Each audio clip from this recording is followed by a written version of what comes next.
मुंबईतून mephedrone MD drugs आणून तो सोलापुरात विक्री करणाऱ्या पुण्याच्या आरोपी सोलापूर शहर गुन्हे शाखेच्या पथकानं जेरबंद केले। एसटी स्टँड परिसरात छापा टाकून त्यास अटक करण्यात आली। त्याच्याकडून 1,08,000 रुपये किमतीचे 36 ग्रॅम एमडी ड्रग्ज जप्त करण्यात आले आहेत। मोहम्मद अजहर हैदर साहेब कुरेशी, वय वर्ष 37, राहणार भीमपुरा लेन, सेंट्रल स्ट्रीट, कॅम्प, पुणे असं आरोपीचं नाव आहे।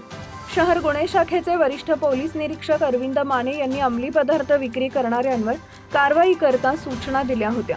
त्यानुसार पोलीस उपनिरीक्षक श्यामकांत जाधव आणि बापू साठे यांना माहिती मिळाली की शहरातील एसटी स्टँड परिसरात एक इसम अंमली पदार्थाचा साठा घेऊन संशयास्पदरित्या फिरत आहे। त्या अनुषंगाने जाधव आणि त्यांच्या पथकाने एसटी स्टँड परिसरातून त्या इसमास ताब्यात घेतले।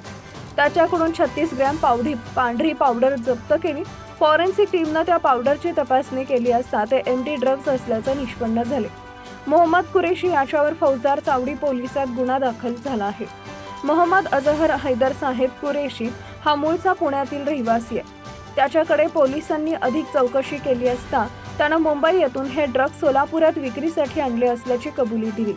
त्यामुळे मुंबईतून त्याने कुणाकडून ड्रग्ज खरेदी केले, सोलापुरात कुणाला याची विक्री होणार होती याचा तपास पोलीस करत आहेत। सोलापूर सारख्या छोट्या शहरातही ड्रग्ज सापडत आहेत।